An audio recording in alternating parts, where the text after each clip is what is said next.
Antoine Ramand, bienvenue. Merci, Vous bonjour. êtes député Renaissance de Haute-Savoie. Vous êtes le député d'Annecy, du centre-ville où a eu lieu l'agression de la semaine dernière, où on vous avait eu d'ailleurs au téléphone au lendemain. Et on va en reparler. Un mot pour commencer de la motion de censure déposée hier à l'Assemblée nationale par la NUPES, repoussée sans surprise, mais largement. Il manquait plus de 50 voix. Il en avait manqué 9 lors de la dernière motion de censure. Est-ce que c'est pour vous la fin du feuilleton des retraites? Ça y est, on tourne la page? Oui, le processus institutionnel est arrivé à son terme et finalement la motion de censure hier, elle nous a appris deux choses qu'on savait déjà. La première chose, c'est qu'il n'y a pas de majorité alternative, même incohérente, même lorsque le Rassemblement national et la NUPES s'allient gaiement pour tenter de faire tomber un gouvernement modéré, ils n'y arrivent pas. Et puis la deuxième chose, c'est que encore et toujours, la NUPES est accro à la défaite électorale. Ça donne quand même aussi l'impression que la motion de censure va devenir maintenant une sorte de réflexe pour les oppositions et que le 49.3 n'est plus utilisable, hormis sur le budget. Dès qu'il y aura une loi importante, il faudra trouver une majorité. Vous ne pourrez plus passer par le 49.3. Ce qui est sûr, c'est que les oppositions tentent de nous faire vivre sous la menace de l'obstruction et de la censure. Mais elle devrait quand même s'interroger un an après le mandat, après les élections législatives, sur les propositions qu'elles sont capables de faire. Plutôt que de vouloir absolument censurer le gouvernement, sont-elles capables de se réunir autour d'un projet cohérent? J'ai bien peur que non. Il n'y aura pas de motion de censure constructive avec une majorité alternative, mais il peut y avoir une motion de censure uniquement pour obliger le président à reprendre l'initiative.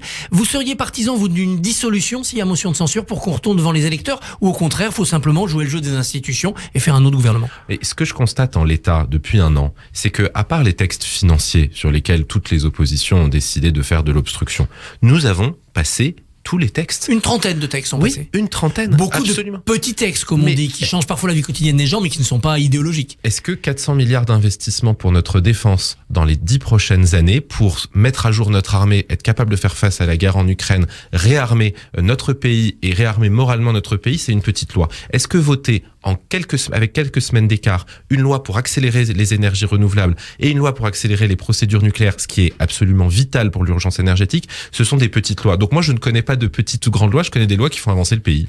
Beaucoup de ces textes, quand même, c'est vers la droite que la majorité doit se construire. On l'a vu notamment avec la LPM. Sur la loi immigration, où là, la droite a fait des propositions, 2 textes de loi, est-ce qu'il peut y avoir un point d'accord entre la majorité présidentielle et les LR? Je vais vous dire le fond de ma pensée, il doit y en avoir un. Il doit y en avoir un pour une raison très simple, c'est que lorsque j'en discute avec mes concitoyens, personne ne perçoit l'immigration comme une question de droite ou de gauche. Nos concitoyens pensent qu'il y a effectivement un problème avec la gestion de l'immigration en France, avec la gestion des personnes qui arrivent sur notre territoire, notre capacité à les intégrer et notre capacité à expulser ceux qui n'ont pas vocation à rester sur le territoire. C'est un sentiment qui est très largement, les enquêtes le montrent, très largement partagé dans la population. Allez expliquer aux gens que parce qu'on trouve que tel parti est un peu trop ceci ou un peu trop cela, nous n'avancerons pas, c'est pas entendable, c'est pas responsable. Donc notre travail à nous, députés de la majorité, c'est de tendre la main, nous l'avons fait, aux groupes politiques qui sont prêts à avancer concrètement dans le cadre républicain.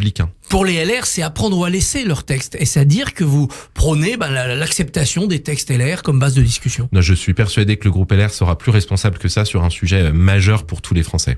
Par exemple, l'aide médicale d'État, ils veulent la supprimer en ne gardant qu'une urgence. Une bonne partie de la majorité présidentielle veut garder l'aide médicale d'État. Il n'a jamais été question pour la majorité présidentielle de supprimer l'aide médicale d'État, pour des raisons sanitaires d'abord, pour des raisons humanitaires et bien sûr pour des raisons républicaines. Ensuite, je rappelle que c'est notre majorité au mandat précédent qui a fait évoluer déjà l'aide médicale d'État. Est-ce qu'il y a des ajustements à faire? Peut-être, mais on va se dire les choses entre nous. Dans les sujets qui nous attendent pour les 10 prochaines années, l'aide médicale d'État n'est pas franchement l'alpha et l'oméga ni de la politique migratoire ni de la politique régalienne. Est-ce qu'il y a des ajustements à faire sur les traités européens? Les LR veulent sortir la France de l'obligation de respecter tous les traités européens en matière migratoire. Mais vous voyez, dans la phrase, il y a déjà quelque chose d'un peu difficile à établir et à comprendre. Il n'y a pas d'ajustement sur les traités. Ce que demande LR, c'est une forme de Frexit. Faut se dire les choses. On peut considérer que c'est nécessaire. C'est pas mon cas.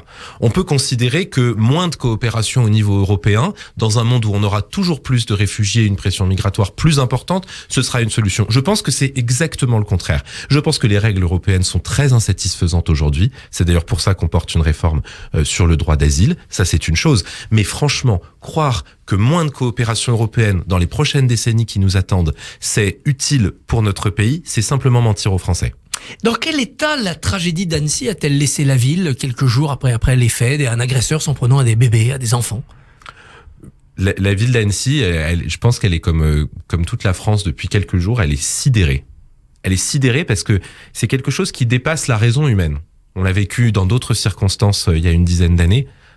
S'attaquer à des enfants, les attaquer, les toucher pour les tuer, c'est quelque chose qui est tabou au sens profond du terme. Et c'est donc totalement inacceptable. C'est quelque chose que nous refusons en bloc. Donc la ville d'Annecy, elle est sidérée par cette violence, mais elle est aussi, je le vois depuis quelques jours, j'ai accompagné la première ministre, le président de la République qui était sur place, qui ont pu rendre hommage à ceux qui ont permis de sauver ces enfants. C'est un miracle. Ils sont tous en vie à l'heure où on se parle. C'est qu'il y a une grande dignité. Il y a une sorte d'idée selon laquelle on est obligé par la violence de l'attaque, obligé à ne pas tomber dans l'outrance, pas tomber dans la démagogie. Bien sûr, à apporter des solutions, on en a parlé, on en reparlera. Mais ne jamais tomber dans l'outrance parce que ce ne serait pas rendre hommage à la raison humaine et c'est ça que nous devons préserver aujourd'hui. L'opinion d'ailleurs est circonspecte devant le profil de l'agresseur. Un chrétien, réfugié, qui semble illuminé, fou, on ne sait pas trop. Ça aussi, ça perturbe les esprits. On l'est tous, effectivement. L'assaillant était réfugié, bénéficiait de la protection subsidiaire en Suède. Il était entré légalement sur notre sol. L'enquête déterminera s'il était encore légalement sur notre sol, quels avaient été ses agissements les derniers jours. À nouveau, face à une telle violence, les institutions, et en particulier l'institution judiciaire, je dirais, nous protègent des conclusions hâtives, nous protège des procès d'intention et nous permettra, en établissant les faits, d'avoir des réponses qui correspondent à ce qui s'est passé. Mais ne faisons pas probablement d'un cas hyper particulier une règle générale. C'est un peu ce qu'a fait Zemmour. Quand il dit, les demandeurs d'asile quittaient leur pays pour sauver leur vie, maintenant ils quittent leur pays pour venir tuer nos enfants. Et autres récupérations du type francocide. Comment vous avez réagi à chaud à ces récupérations? Éric Zemmour, il a fait bien pire. C'est-à-dire que même quand il essaye de s'indigner, il se trompe. Alors que les enfants étaient encore sur le chemin de l'hôpital, il a parlé de francocide. Alors que vous avez une petite Britannique, un petit Néerlandais, un Portugais parmi les victimes. Pourquoi ? Parce que Zemmour voit sa réalité alternative partout. La réalité, c'est que c'est un homme qui s'est attaqué à des enfants et que parmi ces enfants, il y avait des étrangers. Et quand je vois le soir même, probablement, on peut l'imaginer, incité par ces déclarations haineuses, qui, à une dizaine, sont allés défiler sur le lieu même du drame pour crier la France aux Français, d'abord, ça nous a tous choqués. Et puis d'autre part, je le dis avec beaucoup de brutalité, ces gens-là n'ont rien compris.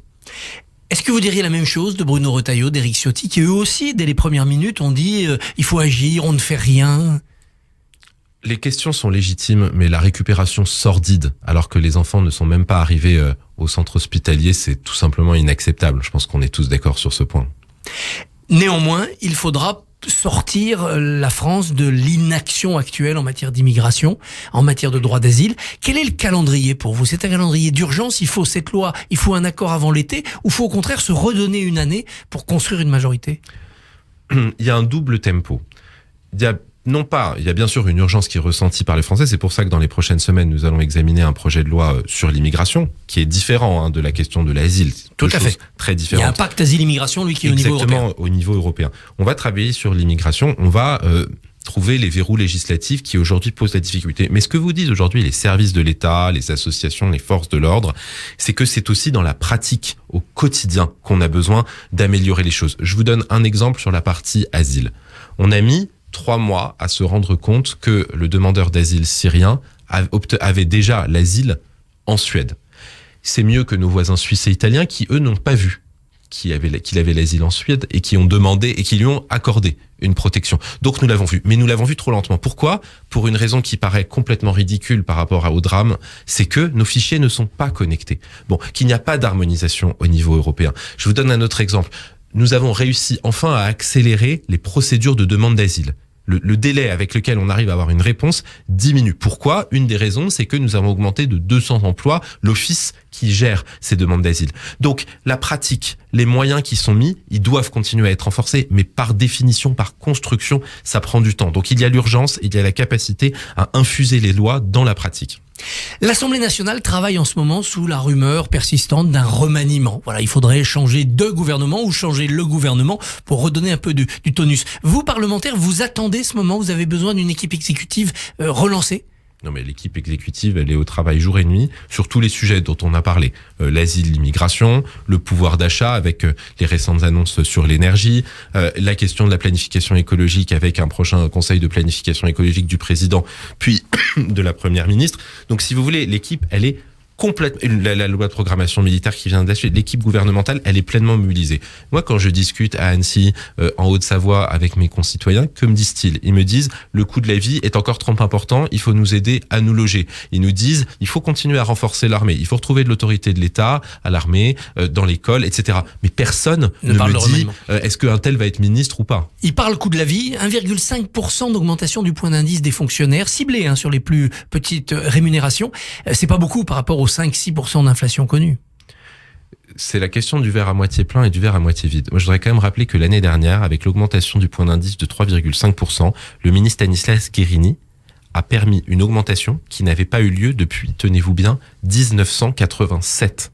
Et donc, en y ajoutant cette augmentation cette année, dont je rappelle qu'elle a l'immense mérite de se concentrer sur les bas salaires de la fonction publique, qui sont les plus précarisés, qui font que, alors que vous avez un niveau de diplôme élevé, alors que vous rendez un service public à la population extrêmement important, vous avez un salaire qui, en 30 ans, a complètement décroché. Donc, ce qui se fait depuis 1 an et demi, d'un point de vue de la rémunération, c'est totalement inédit. Et au-delà de ça, ce que met le ministre Guerini sur la table, et ce qui est décisif au-delà de la rémunération, c'est qu'il a remis l'idée de l'attractivité, c'est-à-dire de la reconnaissance. Nous n'aurons pas un État fort, nous n'aurons pas des services publics, écoles, santé, de qualité si nous n'arrivons pas à attirer les meilleurs dans la fonction publique. Un tout petit mot pour finir de Silvio Berlusconi. Que représente-t-il pour votre génération? Un lointain souvenir qui probablement entrera bientôt dans les livres d'histoire et qui définira une certaine période, une certaine époque de l'Italie, de l'Europe telle qu'on pouvait l'imaginer ou la fantasmer. La mort n'absout rien, mais d'une certaine manière, la distance maintenant est prise par rapport aux frasques berlusconiennes. Antoine Armand, merci et bonne journée. Merci à vous. Merci messieurs. On retiendra, je ne connais pas de petites ou grandes lois, je connais des lois qui font avancer le pays. Christophe, on vous retrouve demain mercredi en compagnie de Laure Miller, députée de la Marne. À demain. Et spécialiste de la lutte contre le Rassemblement national. À demain Christophe. Radio J, retrouvez le barbier du matin.